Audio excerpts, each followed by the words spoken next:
So today's event is called Design with and for Communities, and our speakers today are Nadia Pantidi and Kevin Shedlock. So Nadia and Kevin are researchers and lecturers from Victoria University of Wellington, and they'll be sharing their experiences working with and designing for different communities in their line of practice. We'll have back-to-back presentations from both our speakers, followed by Q&A. But we'd like to keep the presentations dynamic, so if you do have any questions throughout the talk, just feel free to raise your hand and we'll try to get to you. With that out of the way, let's start. Our first speaker will be Kevin Shedlock. I'll just read you his bio. Kevin Shedlock's research involves working with indigenous communities to better understand technology from within an indigenous lens. He is particularly interested in virtual reality as a technology that delivers perceived awareness connections and embodied sensory connections within an indigenous social technical system. Kevin is also an MB recipient of the Te Pūnaha Hihiko Fund working with iwi. Please welcome Kevin Shedlock.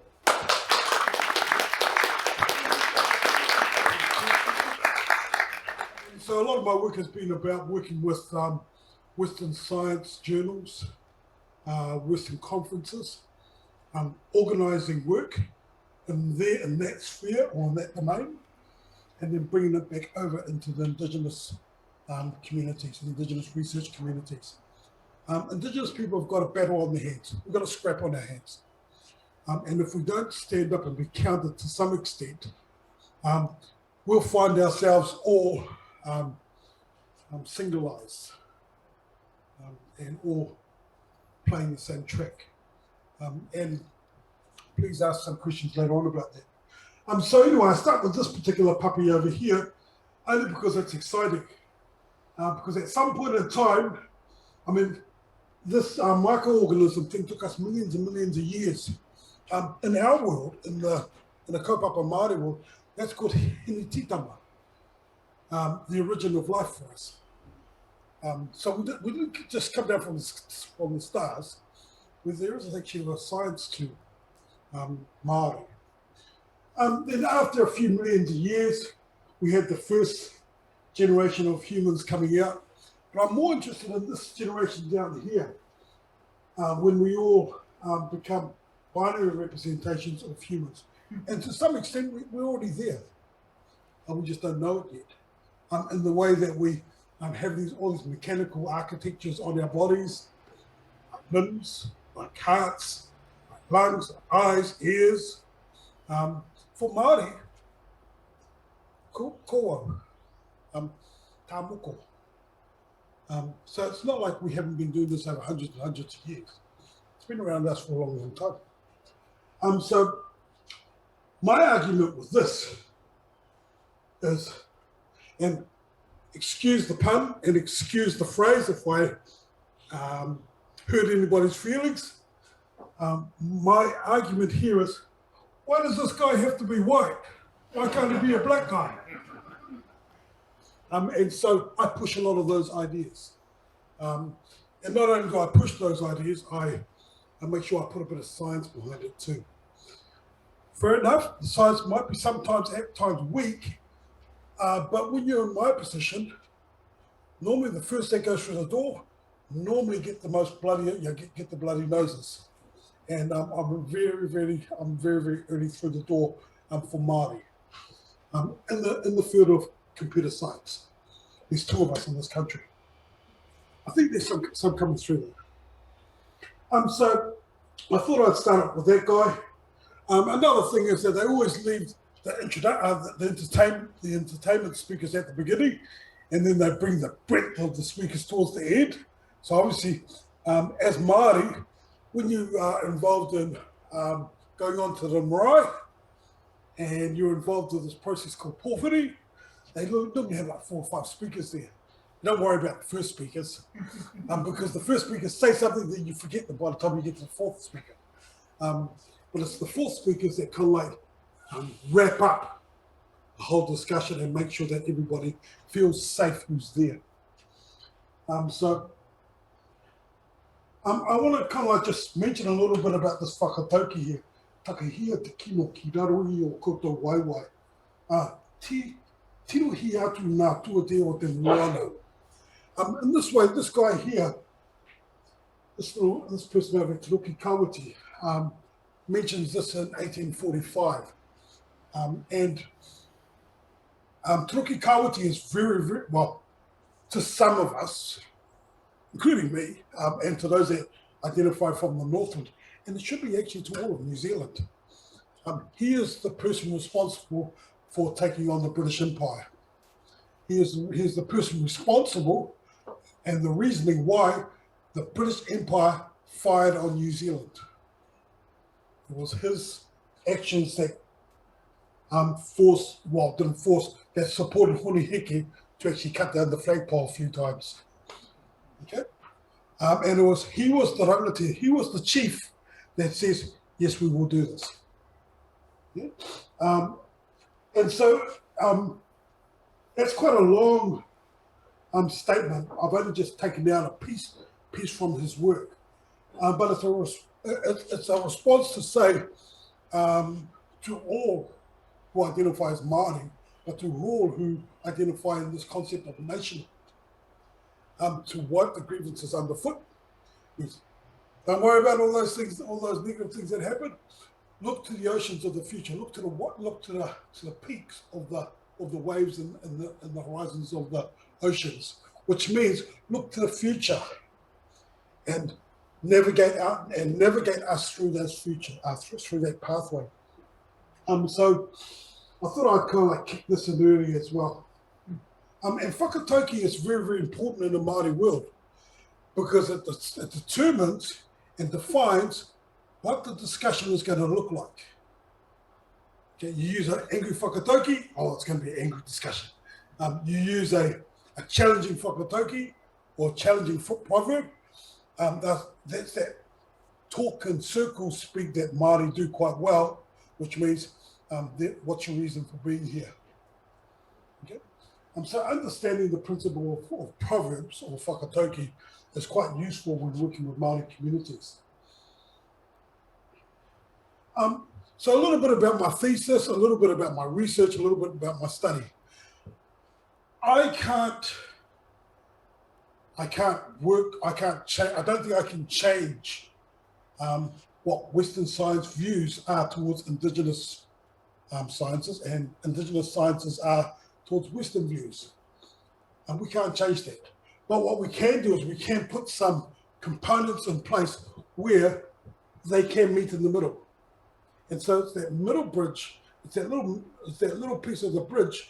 So if I want to go into indigenous research, these are key characteristics, these are key priorities, these are key property types that I should understand when I'm working with Māori.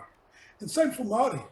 When Māori come into the realm of Western science or look at research, there are particular types of characteristics and priorities that are different from Māori priorities. Somebody's going to say later on, what are those priorities? I've most probably just pulled that question out and now somebody's going to ask it. So this is kind of like a little reminder to me of what my mission is, I guess. It's not about getting over the bridge. It's about setting up the pathway for others to get over to the bridge. It's about creating a conduit for both sides to be able to engage, both indigenous researchers from around the world and Western researchers. And by the way, the task of communication and interaction and reaching agreement should be mutual. And so mutuality is about being reciprocal. AI doesn't do that. So you can see that a lot of the indigenous researchers from around the world, we are starting to gather now to confront this type of challenge. So Ruapika, a little bit about Ruapika Parsite.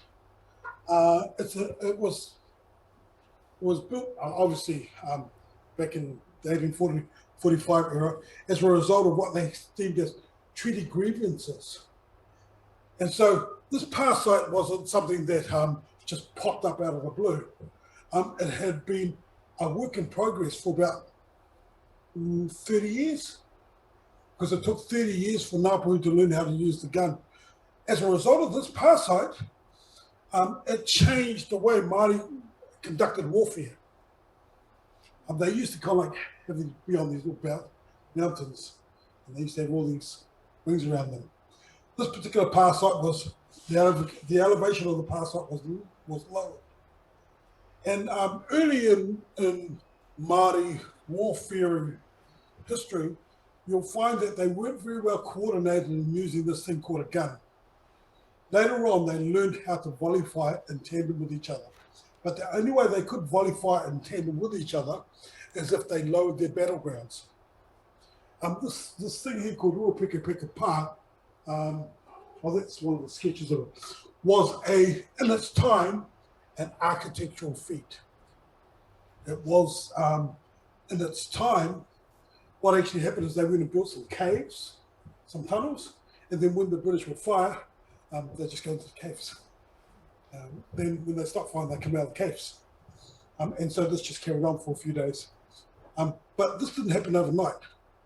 There are 3 other incidents that go back months and years that finally come to this final battle site.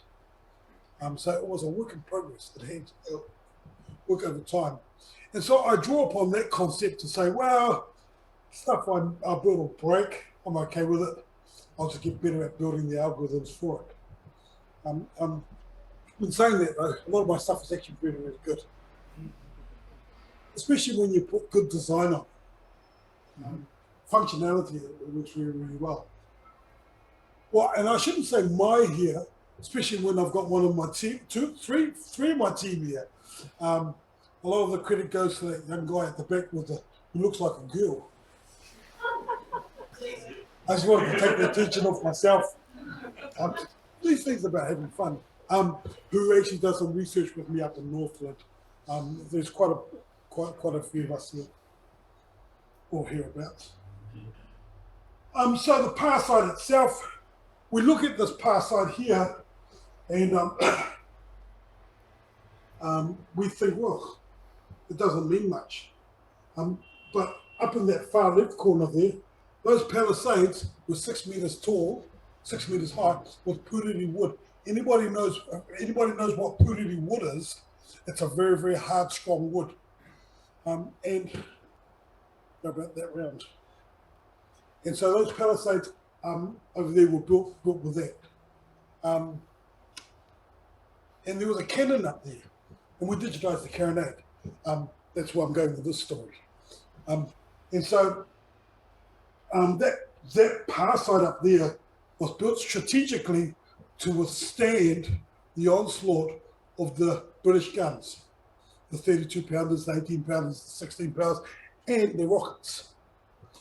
And it was designed in such a way that they used the palisades, obviously big, huge stumps, 6 meters high, but they also used naranga, weaving, carved weave mats that would actually absorb the shot when it was coming in.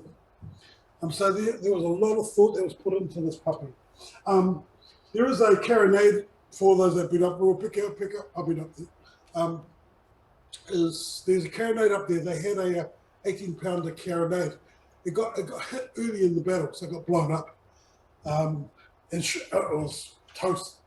And it was put aside for, must have been a good 110 years, maybe 120 years. It was put under a tree and just left there. It's worthless to us. Somebody thought that they cared about it. Somebody cared about it. Somebody from the trust cared about that thing. And so we built it again. Now, obviously, when they rebuilt it, it doesn't fire. But what our research team did was we virtually made it fire. And what we're doing at the moment is we are using augmented reality to fire at this one. We've yet to build these palisades, but the goal is actually it's symbolic. And the symbolic thing about this is that the carronade or the cannon can fire and it blows up stuff. And also, and this time here, we're just changing the narrative because we care. We've got the British running away from this barricade. these barracks here. The elders up there love that story because number one, it's a symbolic gesture to say in their minds and in their hearts, the battle still continues.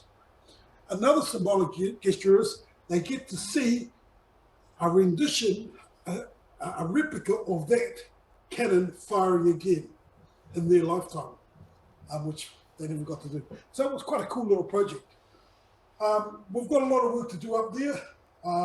Some of the extra work that we're thinking about is we're going to try and rebuild a lot of the past site actually. But we're also thinking about the flora and the fauna. We're also thinking about visitors going up there and what they're taking up to the tracks with their foot, all that dirt underneath their feet, and what impacts that's happening on the flora and fauna. So there's a bit of a research agenda starting to emerge there. I hope I put the camera there. Oh, I'm going to run out of time, but I'll put there just to show that the cannon does fire. And it's on my phone somewhere. I don't know where my phone is, but we could try that. And it fires. Quite cool. We enjoy it. Unfortunately, and this is Kevin with his brand new ideas, most of the fun out there don't know how to use it. And so they got this cool app, and we all know how to use it, and we all have fun with it. But most of the elders, most of the families up there don't know how to use it. So they go up there and they just play the stories. But there's some other cool stuff inside that app. That's bad design on our behalf. My bad? Yeah.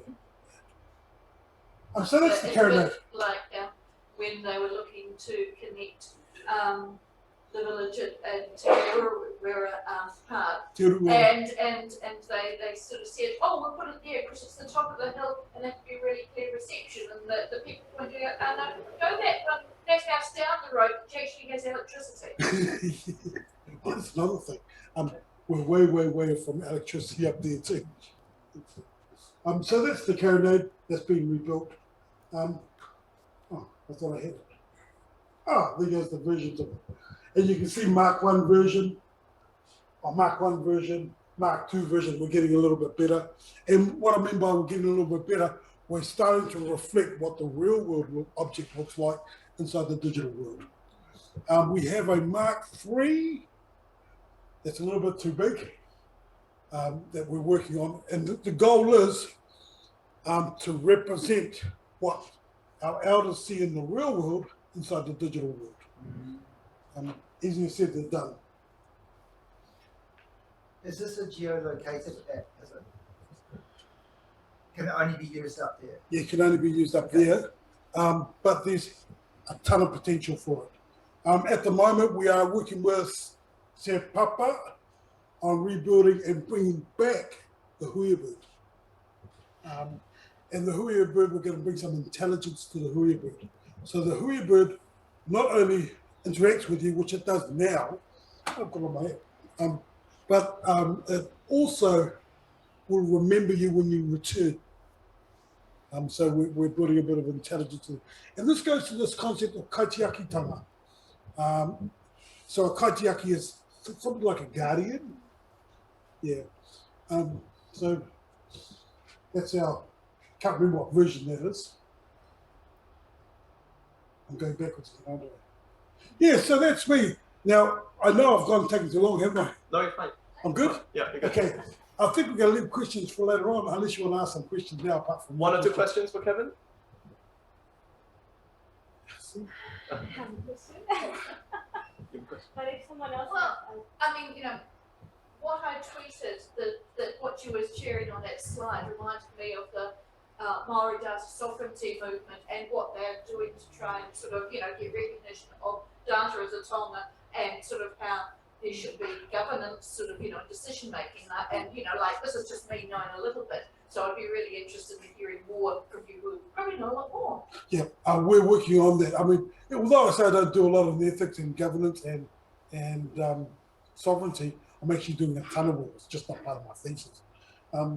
But we are working on actually trying to get this puppy here inside a data, inside some type of repository, some type of database. And remember, whilst this physical data, whilst this physical thing here, wherever it is, represents one artifact, one physical artifact, the digital vision takes many forms. It takes the form for the mobile phone, it takes the form for the Oculus, it takes the form for the website, and so therefore it must have many owners. And not only must it have many owners, there must be some type of, as you would with your artifacts, have some type of succession planning inside there. So these are more the depth to the some of the assets that we're working with. Do I have the answers? Never. But are we working on them? Yes. There's also that thing that, like, physical Taonga, there are laws about saying, no, you can't just export it, sell it outside Aotearoa. But with digital Taonga, how do you actually control the use, commercialization, intellectual property, anything like that? You know, it's like, again, I don't expect instant answers, but I'm just. We are following two tracks. But we're a long away from having some real firm results on those tracks. But yeah, it's a big problem for the world. It's not just a Māori or an indigenous problem; it's a world problem. And the goal here is really, what do I indigenously feel like?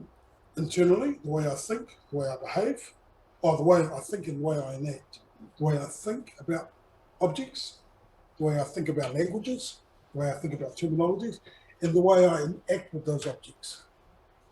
And if we can understand that a little bit more, then we've got a great test. This will set up for a great test. What does nationhood look like for New Zealand?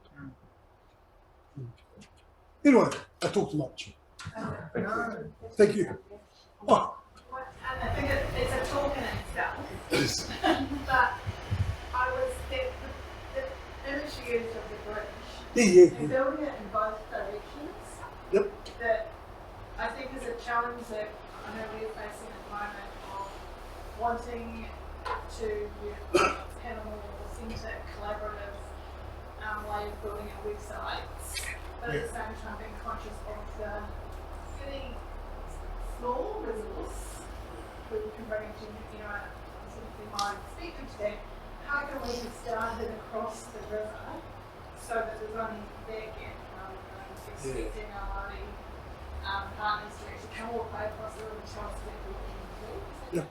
I know that is a lot of my work, how you actually frame the reasoning behind this indigenous worldview versus this, and where are the points of intersection. Yeah, agreed. You'd have to invite me back for another talk on that one. Thank you, everybody. Thank you. You wanted to ask me an answer, but I've just handed over the mic. Oh no, we're gonna have a Q&A later. I have some quick questions for both of you, so I'll save it for later. Thank you, Kevin.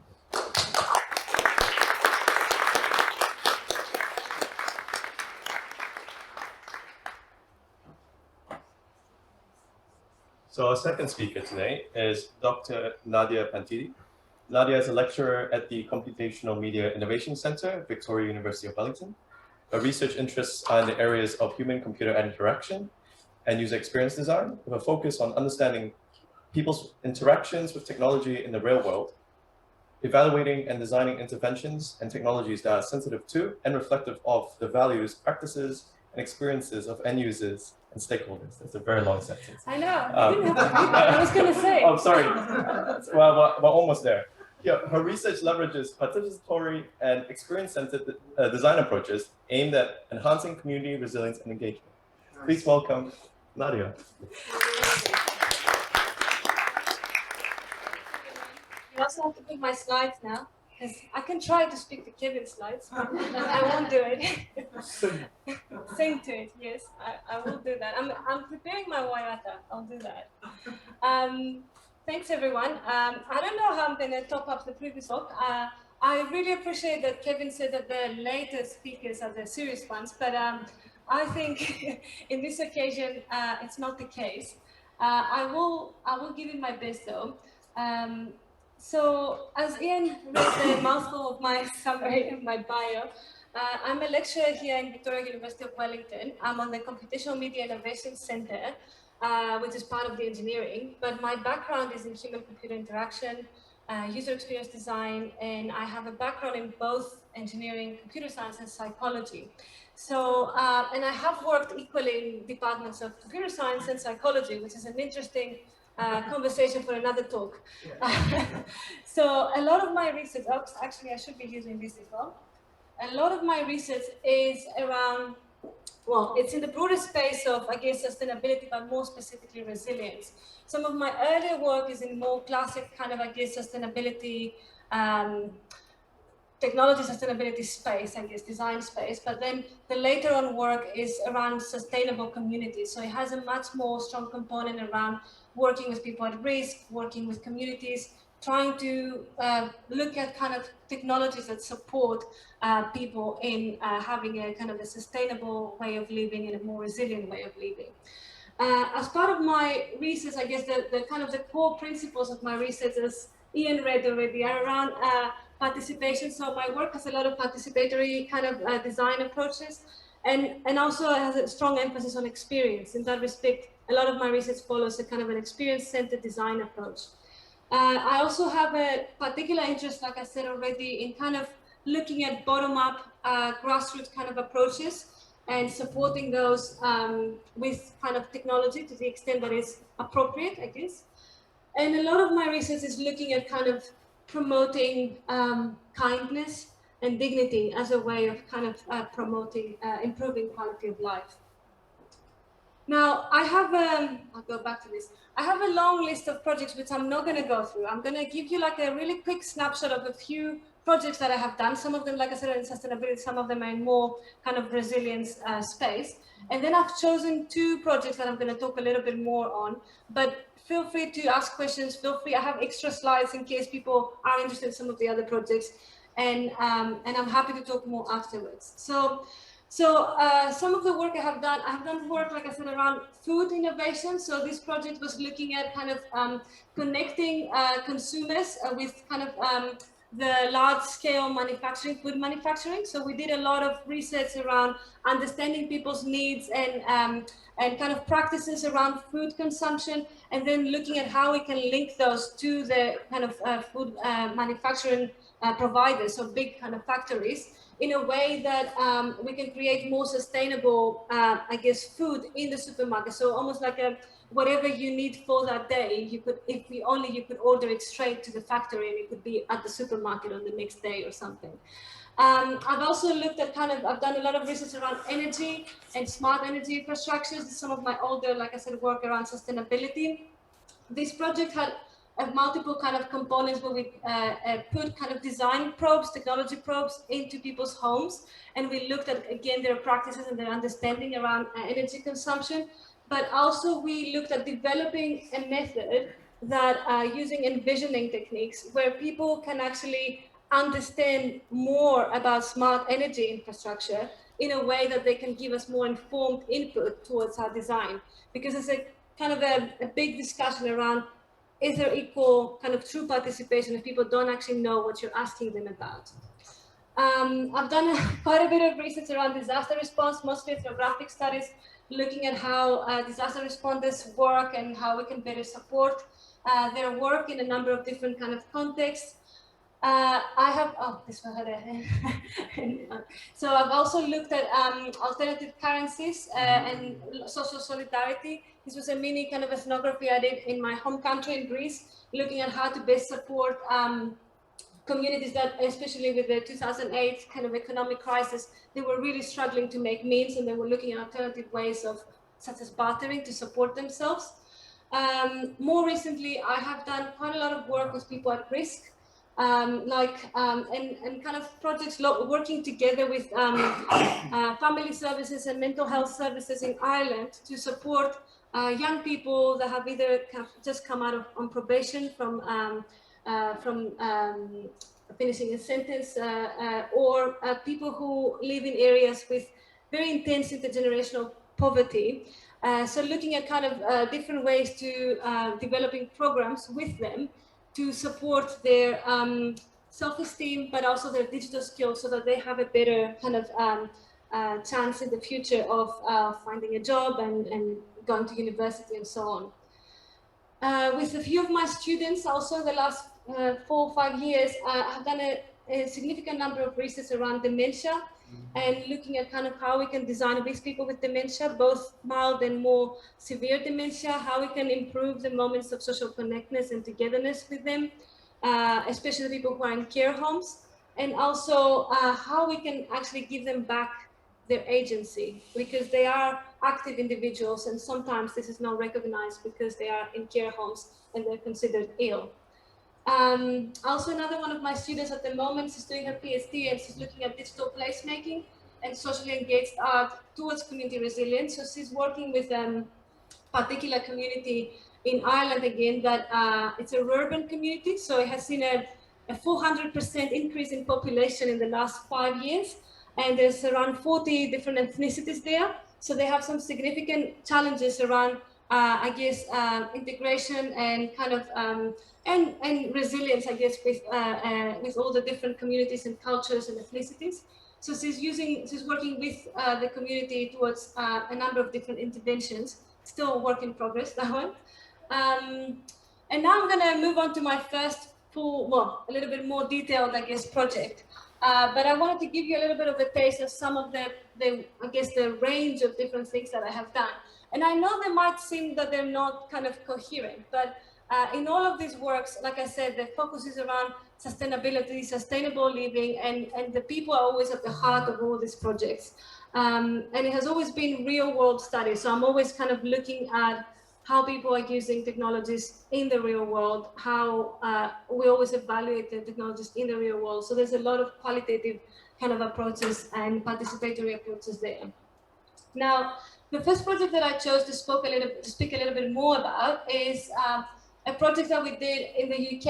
It was part of a bigger project that was around a 5-year project, but this project lasted around a year and a half. We have papers, there's a few papers about all these pieces of work that I presented, which I can point people to. So this project, we were actually asked to design a mobile app using participatory sensing and kind of citizen science approaches, so we can help the surveying, the tracking of an extinct insect in the UK, the cicada.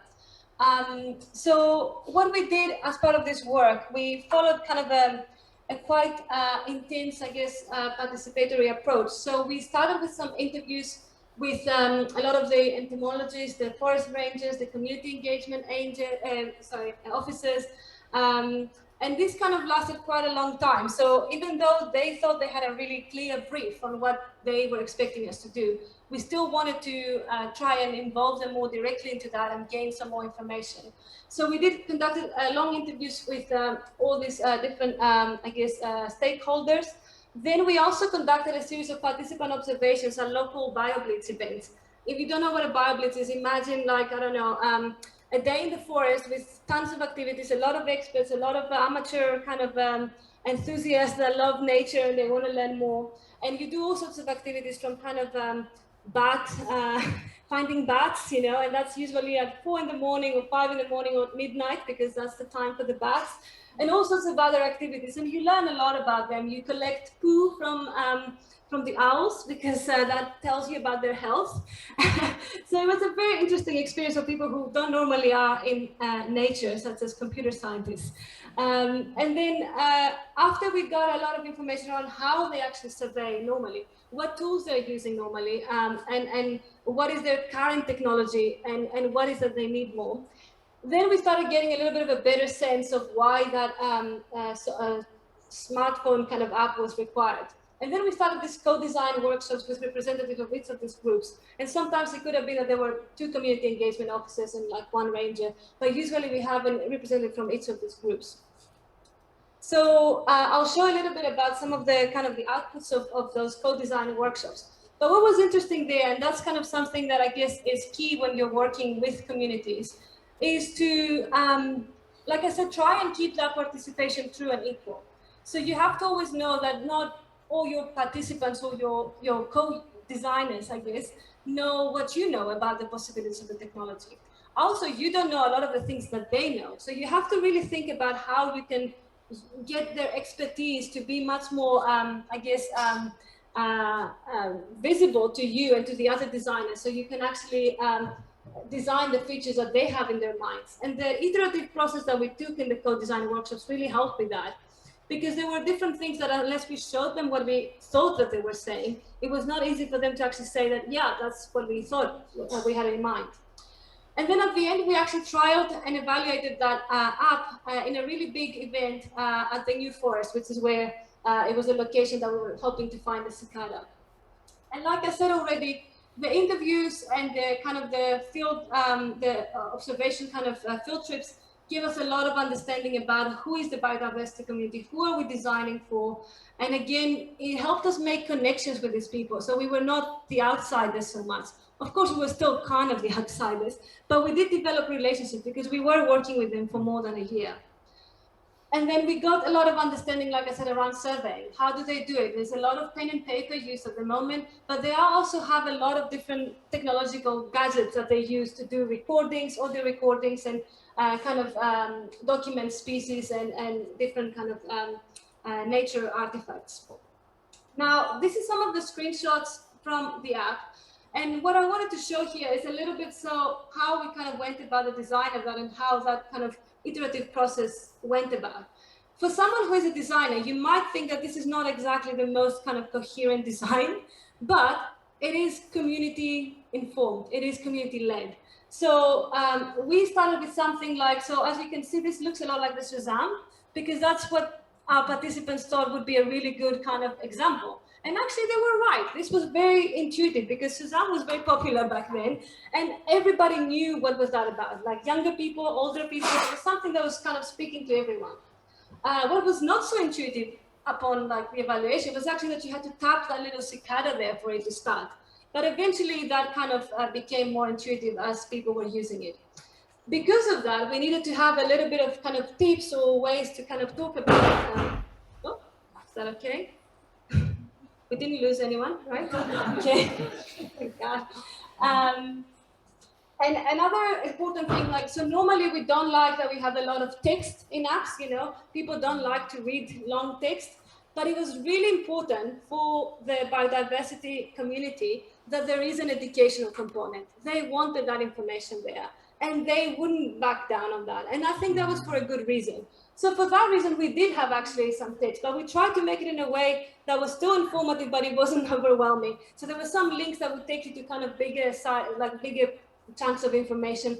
And here you have like just the bare minimum. Another aspect, like I said, was the kind of the tips about how you should use it and how you shouldn't use it. And that screen actually came out after the evaluation. So this was a feature we added after the evaluation, and I'll explain why. The other feature here that you see is about the recording of the information. So you tap it and it does a 30-second recording. And there's an algorithm on the back of that one of our engineers, well, actually a group of them designed, that can actually tell and separate the call of the cicada from any other insects or bird calls or anything like that. So that was kind of tested with the experts around its kind of actual accuracy. But the other component is the kind of where is this saved and how can we access it? Because a big challenge when you're in the forest is that there's not always connectivity. So this cannot really go back to our servers and check at real time. So what we did is we created a way that recording was saved locally until you were on the network, and then you could actually send it to the server and it will be recorded.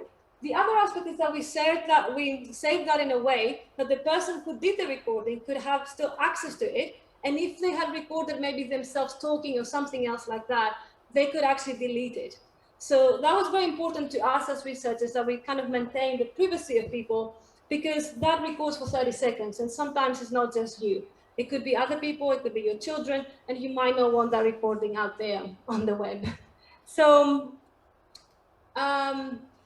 So what was the interesting thing is the moment we actually deployed that, so the moment we went out to this big BioBlitz event and a lot of people were using it, and we had tested it before in kind of smaller events, but the moment it went out, it became very clear, both to us but also to the kind of community that we were working with, that this could be very helpful, but also very bad.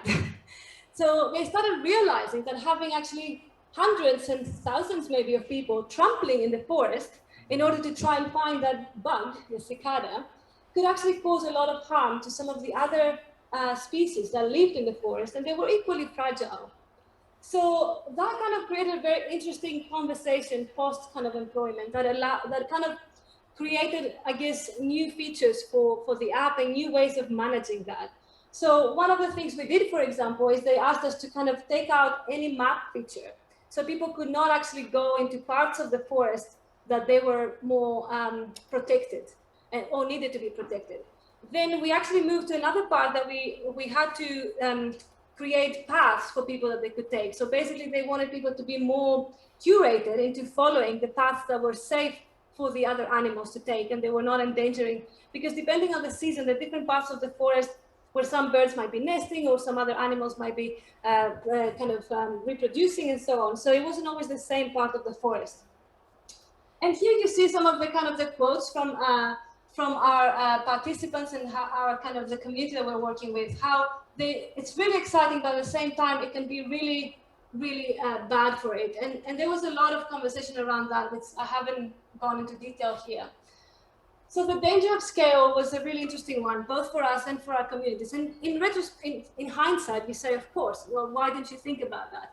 But it wasn't just us. I mean, specialists who do that job, and they hadn't thought about that because they hadn't realized how big the impact could have been. And then it also made us think about that need to curate the crowd, which can be done digitally, but also physically. So we had a long conversation about how we can actually combine this app with actually educational process, because the educational aspect on kind of conservation is huge. And it's a part that these people have grown up with. This is what they do. This is how they're trained in new generations. And they felt that just having an app without having this background or this educational component is not enough. So we incorporated the app as part of some of the tours and educational kind of field trips that they were doing. And that kind of helped alleviate some of these concerns. And this links back to the emotional engagement. So this is for people who are close to nature, whether they're amateur kind of conservators or whether they're entomologists or rangers, this is a key component of people who do this kind of work, who go out on the weekends or whenever they walk their dog to kind of do something good for nature. So this emotional engagement is something that they felt technology was not kind of providing.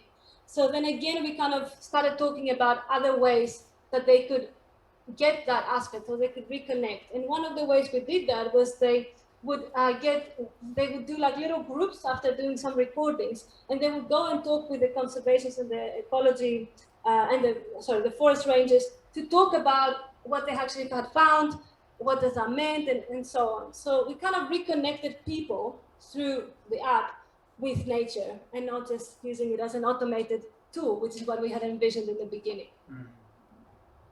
So I'm doing a little bit, how am I doing on time? We're a bit behind, but is everyone okay? Okay, I'll try and go a little bit faster with this one. So this one is a project that actually just finished last month, and we were, I pressed two buttons. Fast, maybe. Too fast, yeah, that was too fast. So this was a project that finished actually last month, and it was running for, again, 3 years. This was a European funded project that I did while I was in Ireland, and I kind of continued my engagement since I moved here. What we wanted to do with this project is we wanted to kind of reimagine radio and do it in a way that kind of opens up the opportunities for more communities, especially geographically isolated communities, to use radio as a way to kind of become more resilient, connect with others, connect within their communities, and have more resources. So again, this project was using a kind of a participatory action research here. So what we did here differently compared to all the other projects that I have done is because the communities were so key for us, and this is always the case, but sometimes it's difficult to do what we did here. So what we did when we were actually applying for the funding for that project, we had already talked with communities. So we went around and we presented the project, let's say, all the ideas that we had, and we found communities that actually wanted to be part of that. And what we did is we made them equal partners into the funding of that proposal. So basically, they would get money as much as we would get money. And it would be their own money that the communities could do whatever they wanted with. And that's, I know it sounds obvious, but it's actually really powerful because that doesn't happen often in academic kind of research funded projects. So this is kind of quite special, and we felt that it really empowered the communities to do what they wanted with that money. They could hire people, they could buy equipment, so it made a big difference for them. Now, Did you do any outreach with Radio Pacific projects? Because I know that there's been a lot of work in the Pacific area with radio recently. yeah, no, I haven't done, but this is definitely something I'm interested in. I moved here fairly recently, and then most of my time here was COVID. So I haven't been able to kind of, I guess, extend that here. But I know community radio is very important here as well. Well, it's also the solar power and how anyway, we can talk later. Yeah. So what we wanted to do is, like I said, kind of lower the barriers of participation in communities being able to set up and use their own radio station. And we had we had actually 6 communities in 3 countries. So we had 2 communities in Romania. One of them was at the very edge, so at the very eastern edge of Europe, right on the Black Sea, almost at the border. Well, their closest neighbor was kind of Ukraine, and Russia. So it was kind of at the very, very edge. And that was kind of a fishing kind of village, very isolated. When it's winter time, they don't have any actual roads that can connect with the mainland. They have to only do by boat, and not all boats are possible because the water is frozen. Then another community we had in Romania was in Dodge. So this is on the mountains up in Transylvania. So it's like, again, very isolated community. Then we had 2 communities in Madeira, in Portugal. So this is, if you don't know where Madeira is, it's in the imagine like the most southern and western part of Europe, almost close to Africa. So it's kind of so far from Portugal that people don't really realize it's Portugal. So there we had, again, a community that was more kind of by the water, and one that was mountainous again. And Madeira is a very small village, and again, very much disconnected from the mainland of Portugal, especially in winter time. And then the other communities we had was in the islands of Ireland. So in the western kind of islands, one was the Beara Island that you see here, and the other one was the Cape Clear. Again, small communities. Beara Island has 300 maybe inhabitants, and that's not continuous. The main kind of inhabitants are like 136. So very small communities with a lot of elderly population and a key, I guess, desire to keep their population there, to create more resources for them and more kind of education and knowledge of both their culture, but also everyday resources like health resources and so on. I won't go into detail with that. This is kind of showing a little bit our platform, I guess, the radio platform. We were using an open kind of software called Rutio that has been used in Africa before for small communities to create their own radio. It can fit in a bucket, and that's very important because it needs to be able to transport it. It can work with a fairly small antenna, and it has a very low cost. It's around, I think, 1/100th of the original cost that you will need to do an actual radio. And what is the key component of this radio platform is that actually people can do their own radio show. They can broadcast from anywhere. All they need to do is call that mobile phone that you see inside the bucket. So you don't even need to have a mobile phone yourself. You can call from a landline and actually broadcast from where you are. Is it an event? Is it something that you know, a story you want to tell, a recipe you want to share? So this is kind of how it's operating. And of course you can have it on a studio, but the idea is that it's kind of spread around the community and people can contribute equally. This is some of the logos and the frequencies of 4 of our radio stations. This is the communities that did those. They were the ones that created those stations. They manned them. They created their boards. They had to deal with all sorts of challenges, legislatory, technological. We supported them, but it was their radio station, and that was important both for them and for us. And I'm gonna put a little bit, I don't know if it's gonna play, or what do you need to press? Can you press the image? So There's no sound. No? Oh, okay. Then it's not gonna work out because that's radio. can't hear radio without sound. Okay. It's not going. It has to be the image. Can you click? I am clicking the image. Yeah. Okay. Let me see. Good speakers. There should be sound coming up, but it doesn't Have you seem like. enabled the content? Yeah. It's okay. Look, it's fine. I'm happy to. I can link people. This exists on YouTube Sorry as well. about that, everyone. It's okay. It had a really beautiful collection of short clips from each of our radio stations because I wanted you to get a sense of the various types of people, age-wise, experience-wise, that participated there, and how we have an old lady that is sharing a chicken recipe in Romania from her kitchen. We have a young child in Ireland that is playing his favorite music for the rest of the world, the local world, I guess, to hear. And we have some interesting situations because these were operating during COVID, and the communities found so much use and support in that to be able to, for the elderly people who were trapped like in houses in the mountains, to be able to communicate what they needed, to find out about the news from the country when they didn't have sometimes electricity. It was a lifeline for a lot of our people.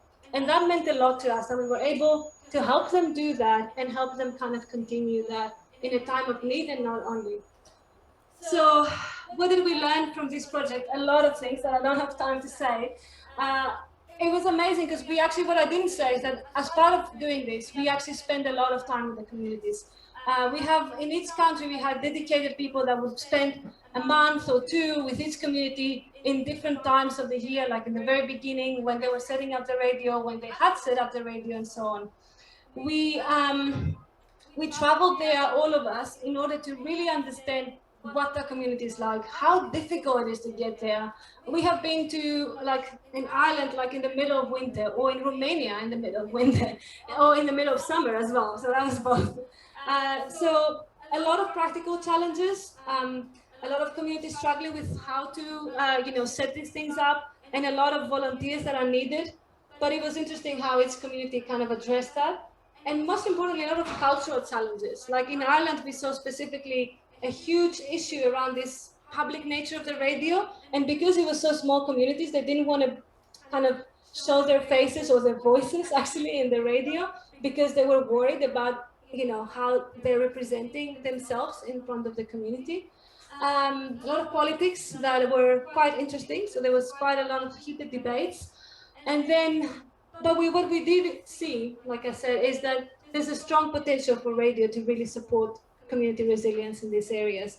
And we are hoping that they will continue for quite a long time in the countries that they are at the moment. And finally, I know we're promising some tips and lessons learned. It's hard to tell. Every community is different. Every person is different. You have to just be open and kind of listen and see, and at the same time have a lot of time. This is a very like working with communities takes time. It takes a lot of resources. It takes a lot of, I guess, flexibility. So, and I know most of you who work with know that. And you have to really think about other people really participating. Do they really understand what you're talking? Do they understand what you're asking of them? Is it equal, or are you still the expert leading that process? And then you have to really recognize each person for its value, for its expertise, and give them the agency and the kind of the value they deserve, because each one of them is unique and special and useful in this kind of approach. Thank you.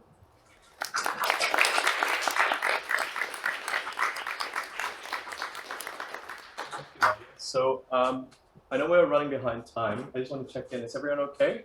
Shall we do maybe a 15-minute or maybe 10-minute Q&A? And then I'm going to pass it on to Kamiri to close us out with some important announcements. So I'd like to invite Kevin and Nadia. Oh, I mean, you can sit here if you want, but maybe you're more comfortable there. Okay, all right. Nice. Any questions for either of our speakers? Please go ahead.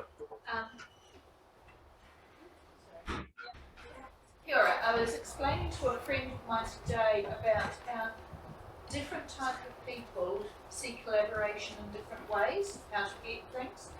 And I had this theory that you could comment on, that a Māori approach might be build the relationship first and then find a common space to do the collaboration in, as opposed to the typical cis straight white guy coming in and saying, hey, this is what I want to do, you've got any objections, right, I'm going ahead with it. Any sort of, discussion about when you're working in mixed groups, how you do these things? There are three key components to working with Māori that I see, and that the research is actually showing. But in regards to relationships, when you're working with tribal communities out there, Māori communities especially, but a lot of indigenous communities, these communities are built on relationships. And these relationships are about them being in tune with everything that they know in the environments. So therefore it's spatial.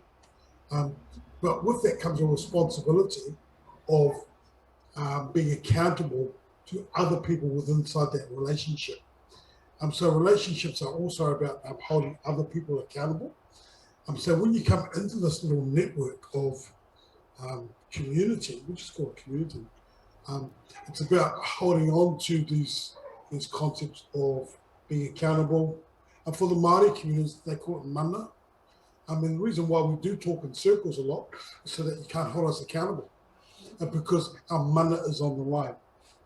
And so when we put mana on the line, we'd rather say things that are undebatable or very debatable. I choose very debatable.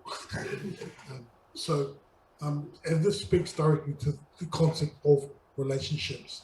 But in general, when you're engaging with any communities, indigenous communities, I can argue that there are some accountabilities in there. They have to be responsible to their parents, they have to be responsible to their siblings, they have to be responsible to things like the people who own the park across the road. Is that there? Because out of that park comes maybe fish. So don't take too many fish. Yeah, and I've seen that in action too.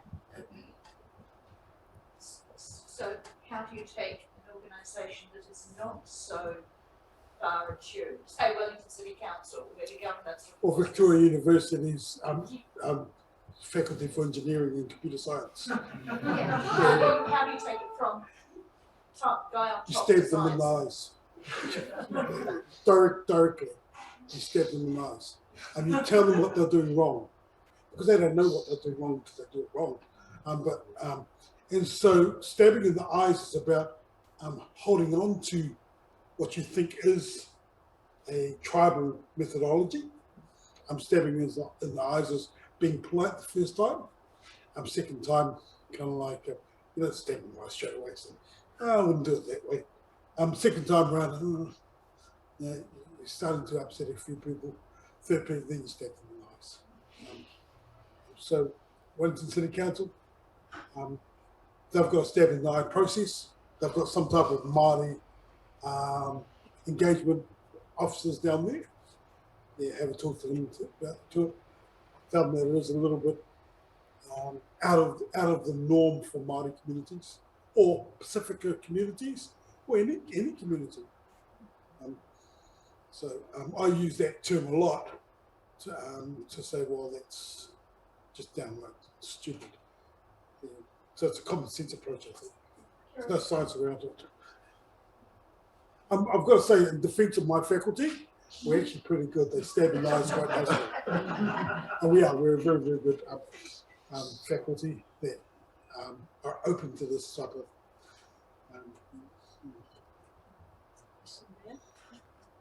Yeah. Since you're a shower with the university as well. And I need to get a photo of you because it's missing. Is it? She tracked you down. So what I mean, the photo. No. There is a photo of Kevin on the Vic University website. I tweeted it tonight. I tell you, I photographed terribly. The point of the question was, there was an article in the conversation recently about how Māori academics and indigenous academics generally end up shouldering a huge burden of being They do. the bridge building. Yeah. In all organisations. Yeah. Māori are overworked at the moment.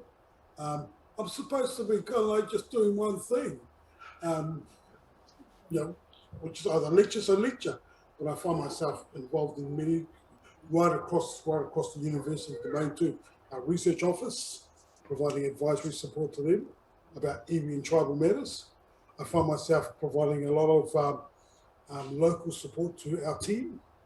I find myself, and I try to condense it. So either put me at this level here, working with fourth, you know, working with high, or put me at the entry level. But I can't do both. But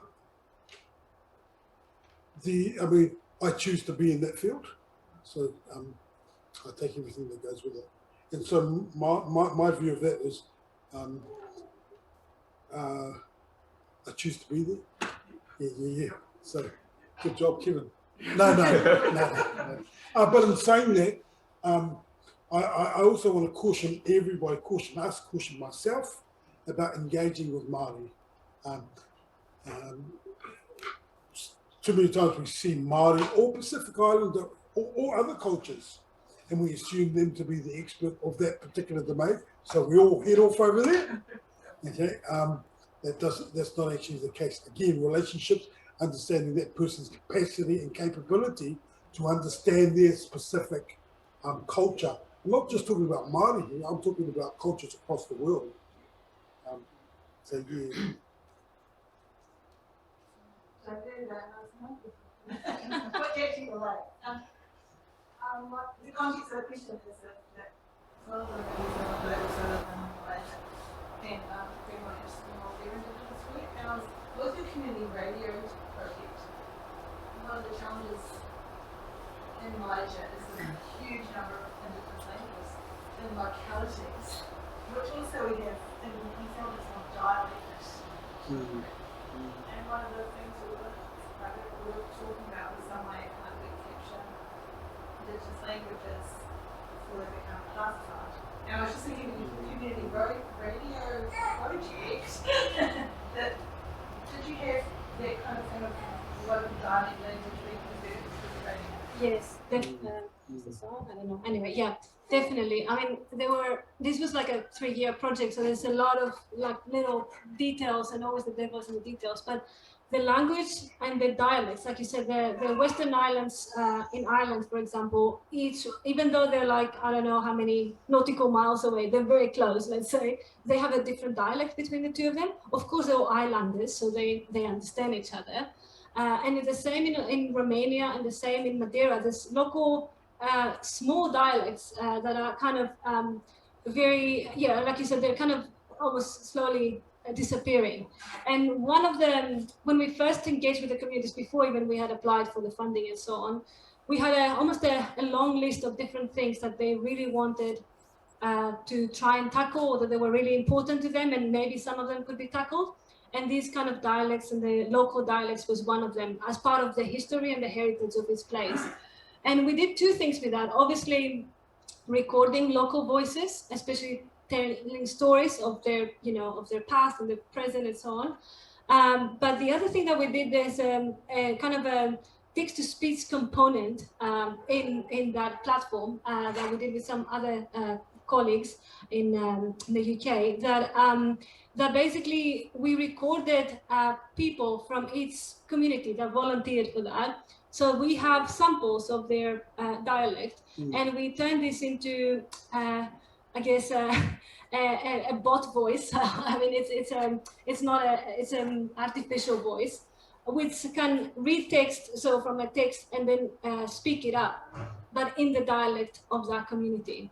And that was something that our communities used for example, types of announcements that were repetitive. So if you have like the weather or a piece of news that you don't want to have someone repeating that every hour or so on, they were using that, but it was in their dialect. Yeah.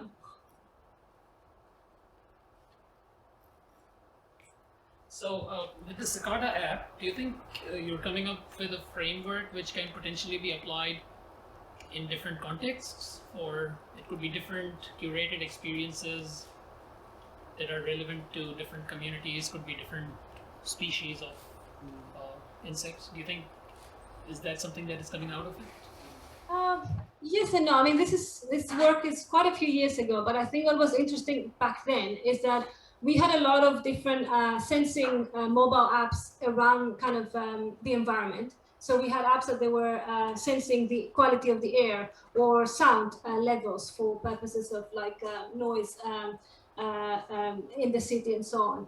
But all of these, even though they were all around like nature and environment, they didn't have that kind of special element of the fragility of the rest of the ecosystem. So when you're taking a measurement of air, you're not affecting anyone, right? But when you're going into the forest to try and get recordings of insects to find one missing one, an extinct one, then you are actually affecting the rest of the ecosystem.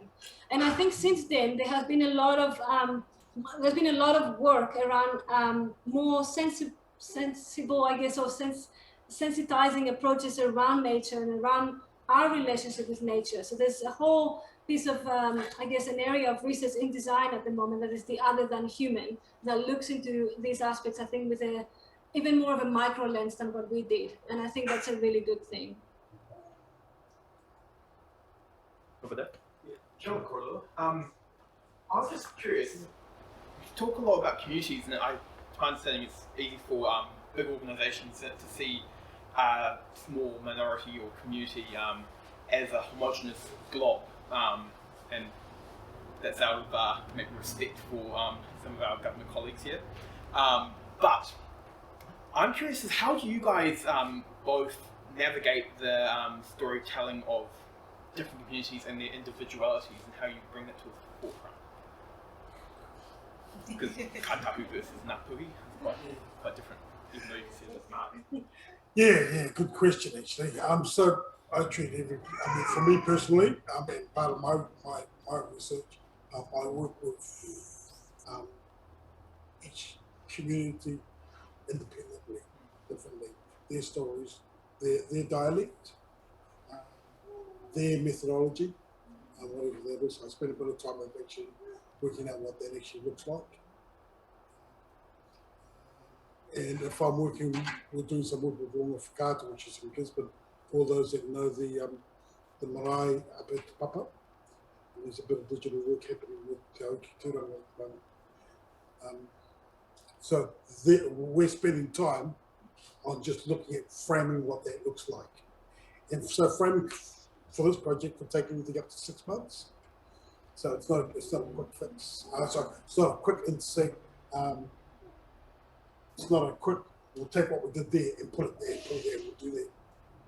They've got their own, I guess we call that tikanga. And tikanga is dynamic these days, so it changes. As one other example, Te Puni Kōkiri. Anybody from Te Puni Kōkiri? Good, because I'm about to say something about you guys. We'll cut this part out.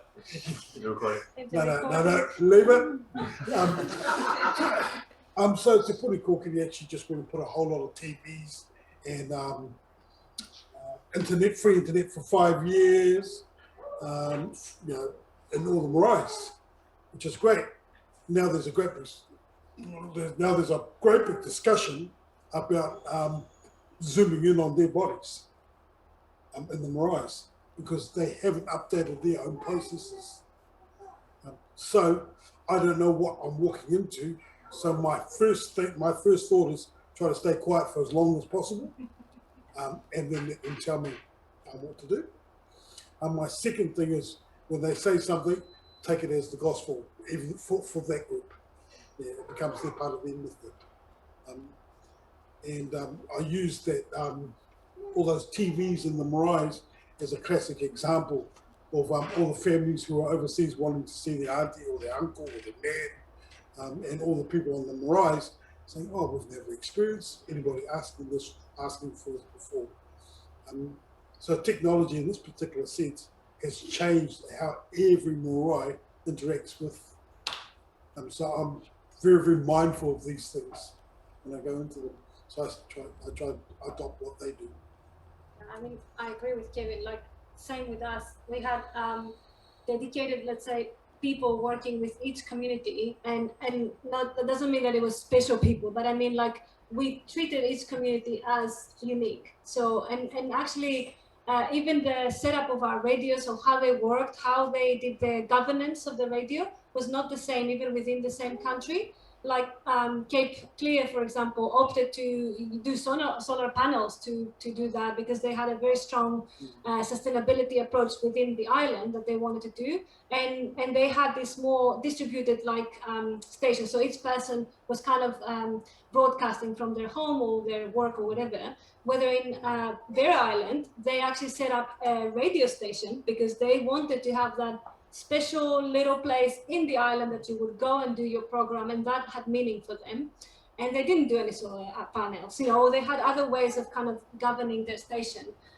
So I think that's a success because it means we allowed each community to operate in the way that they wanted, in the way that was appropriate for them. Can I ask another question on that? Because just looking that way, how does that like to communicate that back to the people perhaps behind you, for lack of a better term, I'm trying to figure out how to frame it, but so if you, well, I was more thinking like how do you maybe educate, for the term, people of the diversity of communities? Good question. I know that you've got two good questions there. I try to avoid communicating it to the other communities. I just work with the community in front of me. That's the first thing. I try not to make it too complicated. But in saying that, if the community that I'm working with needs help and help is here, I'll open that door to that community. So, hey, you need design specialists. Hey, you need marketing specialists. Hey, you need IP specialists. These are areas outside of my area, but I know some people that may be able to help, like a forum like this. Do talks like today. In terms of formal reporting, like this was an EU project, so obviously we had to send reports back to the EU, but we reported for each community separately. So it was clear. Of course, we had some things that were bringing things together and some, meaningful conclusions, I guess. But we were reporting for each community as its own kind of case study. And in terms of our publications, I mean, as academics, we kind of write papers and we communicate these projects as much as we can. And the papers are not, putting everyone together. They actually are reporting back on this kind of special needs or practices for each community. And that makes it really valuable. Thanks. Okay, everyone, I'm really sorry, but we'll have to wrap up there. I invite you if you have any... Sorry, I just, it's important though. Okay. On cicadas, there's no problem. When you're dealing with information about people and your data collection, how much in the design do you have to think about the privacy, where the information is kept stored and the rest, and thinking about Zoom and some of the issues about police taking photos of people and putting in their databases. So where does that feature on your... A quick answer to that, but within that quick answer, there's a lot. I leave it up to the Hokainga I just inform them about that, and I say, you need to take specialist advice on this, about your Taonga, about your treasures. It's an area that's outside of my space. Short, but again, it has a lot of it's very high, I guess, the prioritization of privacy, and sometimes even if the communities themselves are not aware of those, we kind of highlight issues that might exist, and radio is a very public medium, for example, so there was a lot of conversations around this kind of aspects of what can be said. A lot of our people had actually training from professional radio presenters around, what can be said, what cannot be said, because the last thing we wanted was any of our participants or community members to be arrested and go to jail for something they said. Even though I'm sure some of them would really have enjoyed that, as long as they could say it. Especially the Romanian ones. Awesome. Thank you everyone for coming. I just want to say that I really want to acknowledge our speakers' generosity and time today.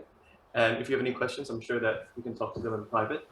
Before we close out, I'd like to, Camille would like to say a few important announcements. Yeah, just one now. Okay, one announcement, sorry. Yeah. So we're going to have an event this year, an online event for us to participate. It's called 24 Hours of UX, and it's a global online event that happens across 3 days because of time zones, but many countries participate, and it's all grassroots communities, so it's a nonprofit as well. And we participated last year, I think, with 5 participants. It was quite cool. So how it works is you have to talk to your local grassroots community, grassroots community, us. And I'm going to be sending a form this week. So if you want more information, just tap me on the shoulder or wait for a couple of days and you're going to have an invitation or a form to apply. Yeah, I think that's it. The other we found volunteers. So thank you so much. And thanks to Optimal Workshop for the space and for the beverages and food. Thanks to our speakers. Thanks, Ian. Thank you. Thank you, everyone.